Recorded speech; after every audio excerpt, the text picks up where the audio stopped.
आपका पूछना था कि हमारे लव्ड वन जो सब्सटेंस ले रहा है वो सोसाइटी और हमारे अकॉर्डिंग एक अच्छी चीज नहीं है ना।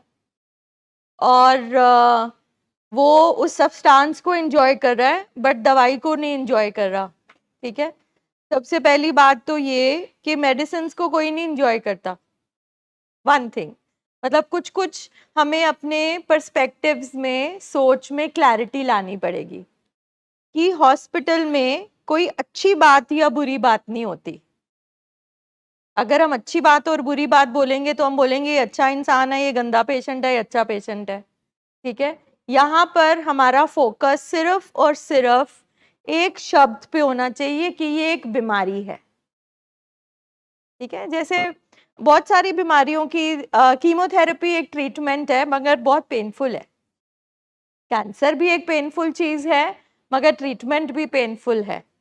ठीक है, तो कोई भी परिवार और कोई भी पेशेंट यहाँ पे जैसा मर्जी प्रोसेस और ट्रीटमेंट है, खासकर हमारा पेशेंट वो पेन में है, वो एंजॉय अभी कर ही नहीं सकता। इवन जो सब्सटेंस वो ले रहा है अब वो एंजॉय नहीं कर रहा। ठीक है, वो जब सब्सटेंस शुरू होता है तो आप एंजॉय करते हो, आपको हाई मिलता है। ठीक है, कुछ देर के बाद बॉडी की जो टॉलरेंस है वो बढ़ जाती है। सबसे पहले तो हम ये डिफाइन करें कि खुशी और मजा क्या है। क्या खुशी और मजा सबको चाहिए लाइफ में? चाहिए मैम, सबको चाहिए। ठीक है, तो ये जो 4 हैप्पी केमिकल्स की बात सर करते रहते हैं, डोपामिन, ऑक्सीटोसिन, एंडोर्फिन, सेरोटोनिन, ये जो 4 खुशी के, मजे के, सुकून के केमिकल हैं, ये हमारे अंदर ही बनते हैं। ठीक है, आप एक खाना खाते हो, वो आपको अच्छा लगता है, वो एक अच्छा केमिकल रिलीज होता है खुशी वाला और आपको मजा आता है। हो सकता है वो खाना मुझे ना पसंद हो, मुझे कोई और खाना पसंद हो, उससे मेरा हैप्पी केमिकल निकलता हो। किसी का शॉपिंग से हैप्पी केमिकल निकलता है, किसी का कुछ और एक्टिविटी करके निकलता है, तो ये अंदर ही बनता है। ठीक है, तो हर इंसान को चाहिए होती है खुशी और मजा। अब जो हमारे अंदर बनता है वो एक लिमिटेड है, बैलेंस है। जैसे ऑक्सीजन सबको चाहिए मगर एक नॉर्मल लेवल होता है। ठीक है, अब कई बार हम घर का खाना खाते खाते बोर हो जाते हैं तो हमें जंक फूड बड़ा अच्छा लगता है। आपको लगता है मैम कोई जंक फूड अच्छा? कुछ भी अच्छा लगता है ना? फाइन। अब जो जंक फूड है और जो दाल रोटी है उसमें क्या फर्क है? इसका मतलब घर का खाना टेस्टी नहीं होता? ये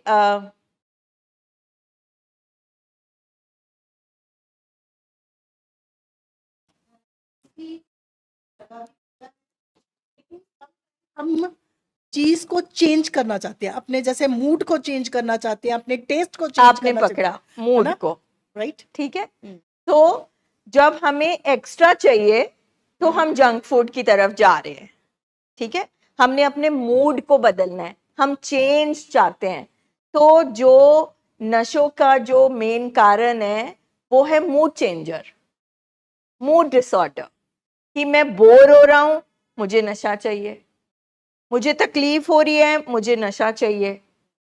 ठीक है, तो जिस तरह से छोटी छोटी चीजों में ये फर्क है कि घर के खाने में और बाहर के खाने में क्या फर्क है। आप ढाबे में खाओ या आपको 5 स्टार का क्यों अच्छा लग रहा है? क्योंकि 5 स्टार के खाने के साथ साथ वो जो 5 स्टार्स होते हैं उसके, वो हमें, मैं पूछती हूँ, हाँ जी, लोकेशन, प्रेजेंटेशन, एम्बियंस कैसी है। ठीक है, तो हम सबके अंदर ना एक ग्रीडी जानवर बैठा हुआ है। हम सबको कुछ मतलब है कि आलू का परांठा है तो ऐसा चाहिए, मिठाई है तो ऐसी चाहिए। इसी तरह से हमारे पेशेंट ने भी, जो उसकी लाइफ में सर कहते हैं पहला एक्सीडेंट हो गया, पहली ट्रेजेडी ये हो गई है कि उसने वो चख लिया जो उसे नहीं चखना चाहिए था, जो उसके दिमाग ब्रेन में नहीं महसूस होना चाहिए था। ठीक है, क्योंकि अगर भगवान ने बोला कि 10-12 लीटर दिन की खुशी का केमिकल बहुत है, तो हमारे पेशेंट ने तो 100 लीटर चख लिया, ठीक है। अब ब्रेन हमेशा कहता है खाना हो तो ऐसा, ड्रेस हो तो ऐसी, गाड़ी हो तो ऐसी, ठीक है। तो इसके पीछे साइंस है। अब ब्रेन कहता है मुझे तो ऐसा ही खाना चाहिए। इसी तरह से हमारा पेशेंट कहता है मुझे वो चाहिए जो मुझे चखा था मैंने, जो मुझे हाई मिला, जो मुझे सुरूर मिला, जो मुझे रिलीफ मिला, कुछ भी मिला, मगर वो ब्रेन को अच्छा लगा, तो फिर ब्रेन ने कहा मुझे और चाहिए, ठीक है। मगर हमारे ब्रेन के अंदर जो डब्बा है या जो ड्रम है जिसमें खुशी का केमिकल जा सकता है, वो तो अगर सिर्फ 10 लीटर का है तो जो बाकी है वो बाहर फैलता गया, ठीक है। अब बॉडी की टॉलरेंस जो है वो बढ़ती जा रही है, जो आपको इतने से मिलता था अब वो इतने से भी नहीं मिल रहा, right. Now we are talking only of body here. Body तो कहती है मुझे वो ही सब्जी चाहिए, मुझे वो ही टेस्ट चाहिए, फाइन। तो इस चक्कर में पेशेंट और करता रहता है, मगर उसको वो पहला वाला जो हाई है, द हनीमून हाई, वो उसे दोबारा नहीं मिलता, मगर उसको ढूंढने के चक्कर में वो क्वांटिटी बढ़ा देता है, उसको बढ़ानी पड़ती है, ठीक है। तो जब उसको वो मतलब जितनी भूख है उसको उतना पूरा करना है, तो जब बॉडी मांगती है उसको क्वांटिटी बढ़ानी पड़ती है। अब वो क्वांटिटी बढ़ा देता है, मगर मजा उसको पहले वाला फिर भी नहीं आ रहा, ठीक है। अब हो सकता है उसको उस सब्सटेंस के साथ वो दूसरा सब्सटेंस भी करे, शायद इससे मिल जाए, तो कई बार दूसरी एडिक्शंस भी साथ आ जाती हैं, ठीक है। अब एडिक्शन की जो एक पार्ट ऑफ जर्नी है वो हाई और सरूर और खुशी और मजे में है। अब जब दिमाग में वो केमिकल फैलता जा रहा है तो वो ब्रेन के बाकी पोर्शंस को डिस्ट्रॉय करता जा रहा है। अब खुशी और मजे की जगह, ठीक है, उसको चिड़चिड़ापन, क्योंकि पूरा नहीं हो रहा ना, उसके अंदर से वो प्यास नहीं बुझ रही, क्वांटिटी बढ़ती जा रही है, प्यास नहीं बुझ रही, तो वो ऊपर की जगह नीचे जाने लगता है, ठीक है। तो जब स्टार्ट करा तो चाहत थी, अब वो जरूरत बन गई है, तो इस चाहत से जरूरत तक के सफर को हम एडिक्शन समझते हैं। अब उसकी बॉडी की नीड बन चुकी है। अब अगर मैं बोलूं मैं चाहती हूं मैं ये सारे कपड़े खरीद लूं, वो तो एक चाहत है ना, मेरी जरूरत नहीं है। मैं कुछ कपड़ों में भी जिंदगी जी सकती हूँ, मगर जो नीड है वो जरूरत है। अब ब्रेन के उस हिस्से में हमारी बीमारियां बैठती हैं जहां से हम सांस लेते हैं, जहां पे खाने की मांग आती है, सोने की मांग आती है, ये नेचुरल प्रोसेसेस हैं। उसी तरह से हमारा वो ब्रेन जब मांगता है और पेशेंट को वो नहीं मिलता जो निर्भर हो चुका है, तो उसको तोड़ बचती है, तो उसको विड्रॉल्स आते हैं, उसको तकलीफ होती है, ठीक है। तो अब अभी जब हम उसको बोल रहे हैं मेडिसिन खा, तो मेडिसिन तो नशा नहीं देगी ना, वो उसकी बॉडी को सिर्फ तोड़ को खत्म करेगी, वो उसको ट्रीट कर रही है, ठीक है। मगर जो क्रेविंग चल रही है, मेडिसिन क्या कर रही है, उसकी तोड़ को मैनेज कर रही है, ठीक है। डोपामिन ब्लॉकर से कि जरूरत से ज्यादा केमिकल ना हो जाए, उसको रोक रही है। मगर जो अंदर उसकी सोच है, मुंह में पानी आ रहा है या सोच है, वो तो नहीं बंद हो सकती ना, वो धीरे धीरे धीरे बंद होगी। जैसे पानी बह रहा है, कचरा आ गया, अभी हम कचरा निकाल रहे हैं, मगर पानी तो गंदा हो चुका है ना, उसको बाद में साफ किया जाएगा। तो अभी जो स्टेज है, चाहे आप डिप्रेशन में हैं तो आपका केमिकल गिरा हुआ है, आप नशे में हैं तो केमिकल बढ़ा हुआ है, तो इस टाइम पे सिर्फ एक्यूट मैनेजमेंट हो रहा है, यानी कि आपके शरीर को, ब्रेन को केमिकल की वजह से जो तकलीफ हो रही है उसके लिए अभी दवाइयों से संभाला जा रहा है। उसके बाद आएंगे हम सोच पे, ब्रेन टू माइंड, शरीर से हम सोच पे बाद में आएंगे कि जब सोच आ रही है, क्योंकि अभी तो उसका जो जानवर दिमाग है वो तगड़ा है, अभी जब उसको क्रेविंग आती है तो उसकी जो पावर है वो बहुत ज्यादा है, जो इसकी मत की पावर है कि तुझे नहीं करना है, वो भी बहुत छोटी है। यही हम सुन रहे हैं ना, हमने कल भी यही सुना। जो जिस तरह से वो बैठे थे, जिस तरह से वो बोल रहे थे, वो ऐसे बिल्कुल नहीं थे। उन्होंने जो यहाँ पे शोर मचाया था 2 दिन के अंदर, ये वो पेशेंट नहीं था। सिर्फ यही फर्क है, पहले दिमाग खराब था, पहले मत काम नहीं कर रही थी, अब मत काम कर रही है। तो धीरे धीरे धीरे धीरे ये क्रेविंग कम होती रहती है, मगर क्रेविंग तो मरते दम तक रहेगी ना।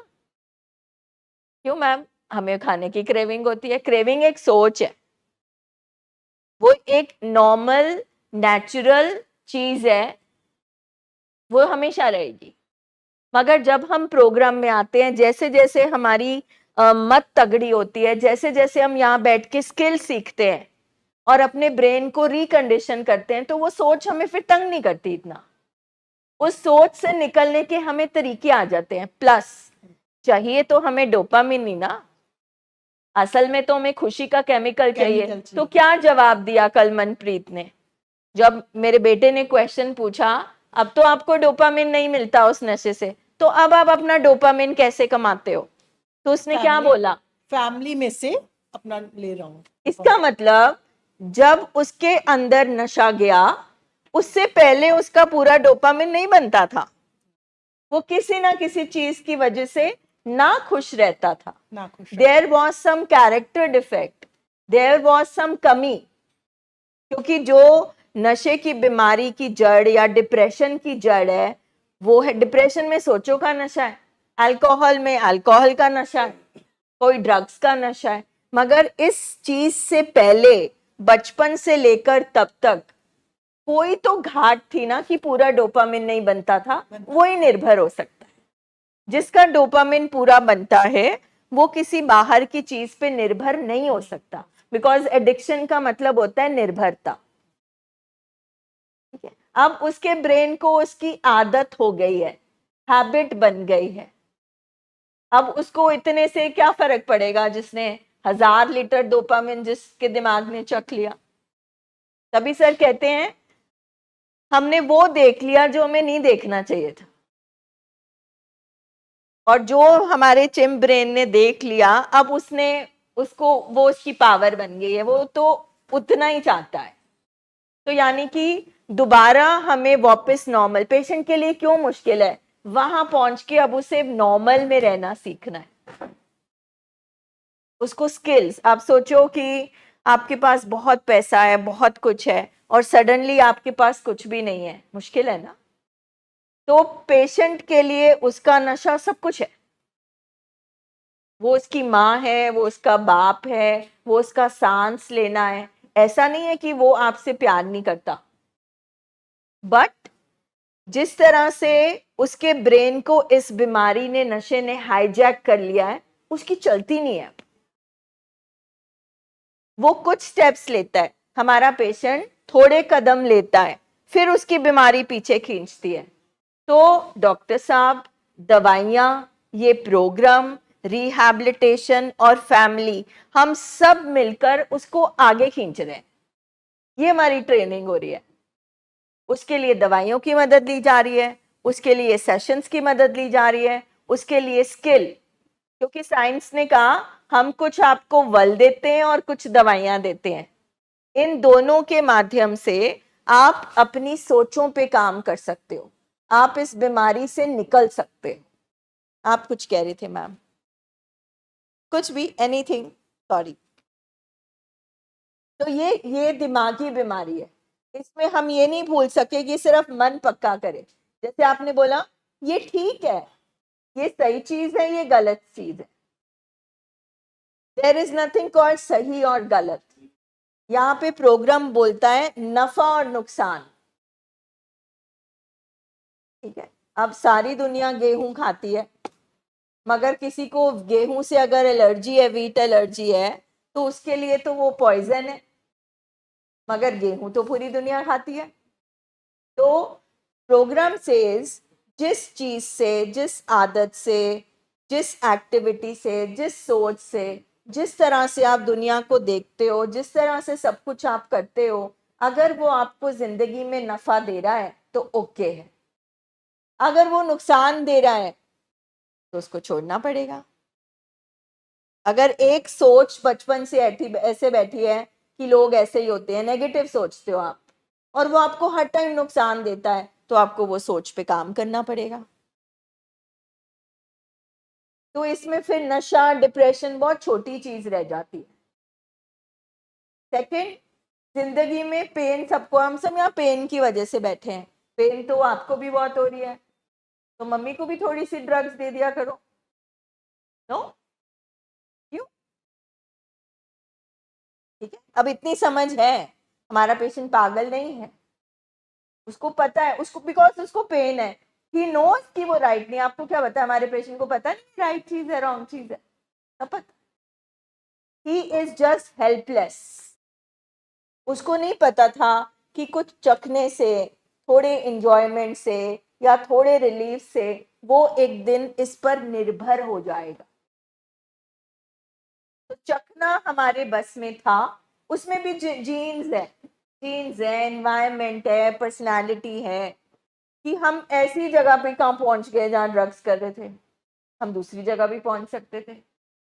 पर आपको मैं एक बात बताऊं, अगर हमारा बच्चा ड्रग्स की सोसाइटी में पहुंच गया, तो जो लोग उससे पहले जिनका पूरा डोपामिन नहीं बन रहा, तो अगर वो गुरुद्वारे और मंदिर में भी पहुंच जाते हैं ना, तो उनको उसकी एडिक्शन हो जाती है।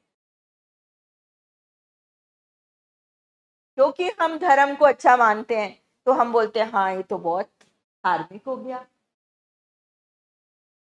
तो एक होता है आप धर्म को फॉलो करते हो, अपनी जिंदगी भी जीते हो, प्रोटोकॉल्स फॉलो करते हो, मगर हमारे पास वो लोग पेशेंट आते हैं जो उस चक्कर में अपना खाना पीना, सोना, अपने फर्ज, नुकसान हो रहा है उनको।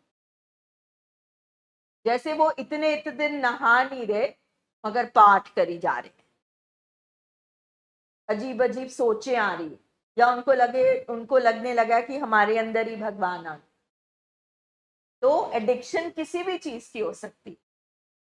वेपिंग की एडिक्शन के पेशेंट आते हैं हमारे पास, सांप और बिच्छू से कटा के मजा आता है उनको, उसके पेशेंट आते हैं, मोबाइल एडिक्शन के आते हैं, शॉपिंग एडिक्शन के आते हैं, ड्रग्स के आते हैं, सेक्स एडिक्शन, रिलेशनशिप एडिक्शन, सोचों की एडिक्शन की मजा आ रहा है।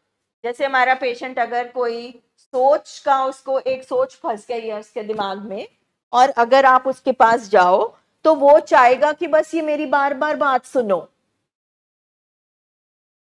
मन करता है ना ऐसा, कि मैं यही बात करती रहूं, मेरी तकलीफ सुनते रहे सब। तो ये जो बार बार मैं तकलीफ सुना सुना के आगे से जो मुझे तसल्ली मिल रही है, तो वो शराब ही हो गई, एक तरह की नशा ही हो गया ना। जो ड्रग्स वाला पेशेंट वो बोल रहा है मुझे बार बार ड्रग्स करने हैं, जो सोच का नशा कर रहा है वो बार बार उसी सोच को सोचता जा रहा है। वो कह रहा है नहीं बस मेरी बात सुनो, अगर उसकी बात नहीं सुनी जाए तो वो लगे ये तो अच्छा थेरेपिस्ट नहीं है, ये तो मेरी बात ही नहीं सुन रहा है, तो मुझे ठीक ही नहीं कर सकता। क्योंकि अब वो ब्रेन वहीं अड़ गया और वो वहीं सुनना चाहता है। तो अल्टीमेटली हम सबके दिमाग का इलाज हो रहा है यहाँ पर। हाँ जी, ਜੇ ਆਪਾਂ ਕੋਈ ਡਿਸੀਜਨ ਲੈ ਲਈਏ ਵੀ ਦਿਮਾਗ ਇੱਕ ਥਾਂ ਤੇ ਸਟਕ ਹੋ ਜੇ ਵੀ ਆਹੀ ਜੇ ਹੋਊਗਾ ਤਾਂ ਠੀਕ ਹੈ, ਨਹੀਂ ਇਦੋਂ ਬਾਅਦ ਜ਼ਿੰਦਗੀ ਖਤਮ ਹੈ, ਉਸ ਪੁਆਇੰਟ ਤੇ ਆ ਕੇ ਬੰਦਾ ਕੀ ਕਰੇ? ऐसी फीलिंग आपकी भी है? ड्रग्स है तो जिंदगी है, ड्रग्स नहीं है तो कोई जिंदगी नहीं है, यही हो जाता है ना एक बार। ਠੀਕ ਹੈ ਨਾ ਵੀ ਜਿਵੇਂ ਤੁਸੀਂ ਕਿਹਾ ਰਿਪੀਟ ਰਿਪੀਟ ਰਿਪੀਟ ਰਿਪੀਟ, ਹਾਂ ਅੱਗੋਂ ਕੋਈ ਇਹ ਨਹੀਂ ਹੈਗਾ ਵੀ ਅੱਗੋਂ ਕੋਈ ਵਧੀਆ ਲੱਗ ਰਿਹਾ ਵੀ ਕੋਈ ਸੁਣ ਰਿਹਾ ਹੈਗਾ, ਬਸ ਇਹ ਹੈ ਵੀ ਇਹ ਯਾਰ ਸਮਝ ਕਿਉਂ ਨਹੀਂ ਰਿਹਾ हाँ, ਵੀ ਜੋ ਮੈਂ ਫੇਸ ਕਰ ਰਿਹਾ ਜਾਂ ਜੋ ਮੇਰੇ ਦਿਮਾਗ 'ਚ ਚੱਲ ਰਿਹਾ ਇਹ ਸੋल्यूशन क्यों नहीं दे रहा ਮੈਨੂੰ? अब वो सोच स्टक हो गई है, इसी को डिसऑर्डर बोलते हैं। क्योंकि दिमाग में अगर प्रोग्राम कहता है कि साइंस कहती है अगर हमें एक दिन में कम से कम 70,000 सोचें आती हैं, तो अगर 70,000 में से बाकी सारी सोचें आपकी बंद हो गई और एक ही चल रही है, तो इसका मतलब दिमाग की मशीन खराब हो गई है। अगर डॉक्टर कह रहा है इतनी पल्स होनी चाहिए और उतनी पल्स नहीं है, तो इसका क्या मतलब है? कि आपका हार्ट ठीक तरह से वर्क नहीं कर रहा। अब अगर आपका शुगर लेवल बढ़ जाए या घट जाए, इसका मतलब है कुछ ना कुछ बॉडी में गड़बड़ है। इसी तरह से आपके दिमाग में 70,000 सोचें क्यों नहीं आ रही, आपकी एक ही सोच क्यों फंस गई है, तो दिमाग की मशीनरी में खराबी आ गई है। तो जब आप दिमाग को खराब बोलते हो तो इसका मतलब है केमिकल्स की गड़बड़ हो गई है दिमाग में, और जब केमिकल्स की गड़बड़ होती है तो सोचों की गड़बड़ होगी, क्योंकि दिमाग की मशीन से क्या निकलता है, सोच। अच्छा, अगर मैं किसी चीज में सोच रही हूँ, कुछ मेरी चीज सोच फंस गई है, तो मेरे दिमाग का कौन सा हिस्सा है जो मुझे उससे निकालता है, कौन सा हिस्सा निकालता है, मत वाला। यानी कि अब ये हिस्से की पावर कम हो गई है, तो वो पावर वापस लाने के लिए इलाज चाहिए। सोचों पे भी काम करना है और केमिकल्स के भी काम करना है। तो एक हार्डवेयर है, एक सॉफ्टवेयर है। जब तक हार्डवेयर और सॉफ्टवेयर दोनों का इलाज नहीं होएगा, तब तक वो सोच नहीं हिलेगी वहां से। तो अब दवाइयों से, काउंसलिंग से आपकी सोचों पे वर्क किया जा रहा है। तो कुछ ही दिनों में आप ये क्वेश्चन बार बार रिपीट नहीं कर रहे होगे आप। हाँ जी। ਕੋਈ ਆਪਣਾ ਘਰ ਕਿਸੇ ਲਈ ਖਰਾਬ ਹੋ ਰਿਹਾ ਹੈ, ਕੋਈ ਕਿਸੇ ਨੂੰ ਖਵਾ ਰਿਹਾ, ਇੱਕ ਪੁਆਇੰਟ ਵੀ ਉਹਦੇ ਵਾਸਤੇ ਆਪਣੀ ਸੋਚ ਅੜ ਗਈ, ਵੀ ਆਪਾਂ ਕਹਿੰਦੇ ਆ ਵੀ ਉਹ ਉੱਥੇ ਹੀ ਸੋਚ ਅੜੀ ਵੀ ਆ ਵੀ ਉਹ ਕਿਉਂ ਉਧਰ ਨੂੰ ਜਾ ਰਿਹਾ ਹੈ, ਕਿਉਂ ਖਵਾ ਰਿਹਾ ਹੈ, ਕਿਉਂ ਕੀ ਕਰ ਰਿਹਾ ਹੈ। ਉਹ ਵੀ ਆਪਣੀ ਇਹੋ ਹੀ ਸੋਚ ਆ ਵੀ ਉੱਥੇ ਹੀ ਸੋਚ ਅੜੀ ਹੋਈ ਹੈ ਵੀ ਇਹ ਉਧਰ ਨੂੰ ਕਿਉਂ ਜਾ ਰਿਹਾ ਹੈ। ठीक है, तो आप बताइए कि नॉर्मली जिंदगी में हमें रोज कोई ना कोई प्रॉब्लम आती है, ठीक है, एक सोच हो गई ना, एक प्रॉब्लम आई, तो नॉर्मली जिंदगी में क्या करना होता है, उसका हल ढूंढना होता है कि सिर्फ सोचना होता है। अगर मुझे सोच आई भूख लगी है, भूख लगी है, भूख लगी है, और मैं किचन में ना जाऊं और खाना ना खाऊं, तो मेरी सोच का कोई सोल्यूशन नहीं है। अब इसी को डिसऑर्डर कहते हैं ना।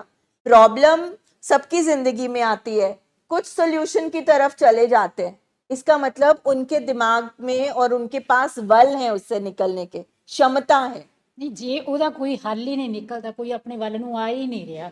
हाँ, अच्छा आप ये बोल रहे हैं। हाँ, देखो, जो मैंने सीखा और जो प्रोग्राम कहता है, वो प्रोग्राम यही कहता है कि आप सारा कुछ हम कंट्रोल नहीं कर सकते लाइफ में, ठीक है, हम सिर्फ अपना कर सकते हैं।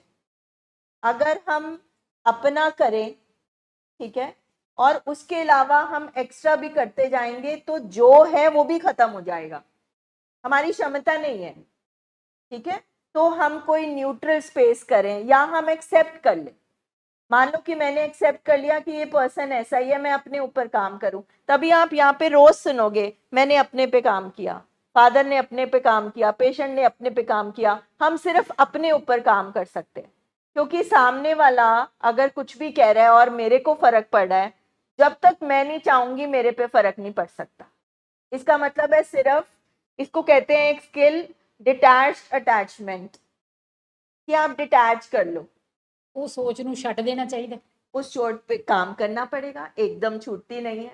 मान लो मोस्टली हमारी ट्रेजेडीज होती हैं कि हम एक घर में रह रहे हैं, और जब हम एक घर में रह रहे हैं और हम एक प्लेटफॉर्म पे नहीं है और रोज एक दूसरे से टकरा रहे हैं, अब रहना भी एक घर में है, या तो हम हमारे में कैपेसिटी हो ही कि हम अलग हो जाएं, वन। सेकंड इज, जब पता है कि रहना है इकट्ठे ही, कोई ऑल्टरनेटिव नहीं है, तो प्रोग्राम कहता है फिर ग्रेसफुल एक्सेप्टेंस सीखो, फिर एक्सेप्ट कर लो कि ये पर्सन ऐसा है। जब हमें पता ही है ये पर्सन ऐसा है, ठीक है, तो हम कम से कम थोड़ा नुकसान तो बचा सकते हैं ना। जब हम कुछ कर ही नहीं सकते, जब अनसर्टेनिटी होती है, अनप्रिडिक्टेबिलिटी होती है और अनकंट्रोलेबिलिटी होती है, मतलब हम कुछ भी करें वो 33 हम करेंगे, 34 भगवान के हाथ में ही है हमेशा।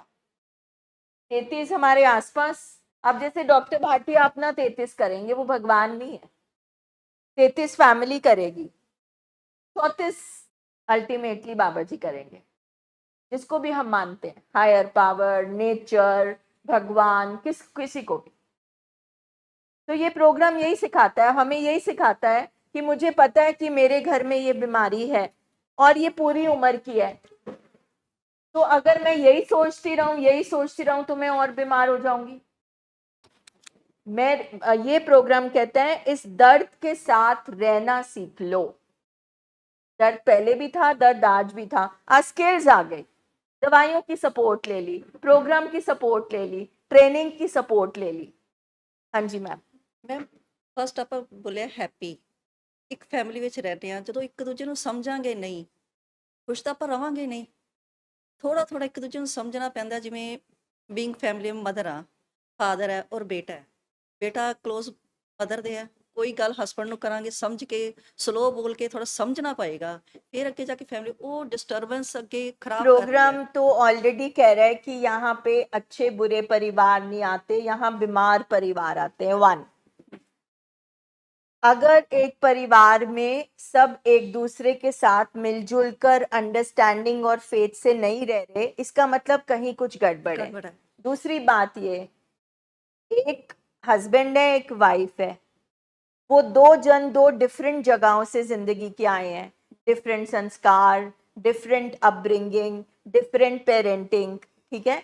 एक पर्सन, साइकोलॉजी कहती है कि दुनिया में कोई भी नॉर्मल नहीं है और कुछ भी चीज जो होती है उसके पीछे एक वजह होती है, ठीक है। फॉर एग्जाम्पल, हम मानते हैं समाज में कि जो गुस्सा करता है, जो थोड़ा ऊंचा बोल ले, तगड़ा बोल ले, वो स्ट्रॉन्ग पर्सन है। साइकोलॉजी कहती है वो सबसे कमजोर पर्सन, कि anger is the weakest emotion. तो एक हस्बैंड है, एक वाइफ है। अगर हस्बैंड गुस्से वाला है, हस्बैंड के भी जीन्स हैं, हस्बैंड के भी इन्वायरमेंट है, हस्बैंड की भी पर्सनालिटी है, उसका पिता पुरखी क्या चल रहा था, उसका पालन पोषण कैसा हुआ, फिर एक दूसरे घर से लड़की आई, उसका भी अपना पास्ट है। अब दोनों के पास्ट, दोनों के जीन्स मिल रहे हैं, अगर नहीं बन रही तो दैट मीन्स हम दोनों ही पार्टीज में, जैसे यहाँ बोला जाता है कि सारा कसूर पेशेंट का है, ये पेशेंट गलत है। साइंस कहती नो, ये पारिवारिक बीमारी है। ये जो कीटाणु है बीमारी के, सबके अंदर कैरेक्टर डिफेक्ट्स है, माँ के अंदर भी, बाप के अंदर भी, हस्बैंड, वाइफ, बच्चे, सबके अंदर। तो एक घर जब बीमार होता है तो उस घर में सबको अपने ऊपर काम करना होता है।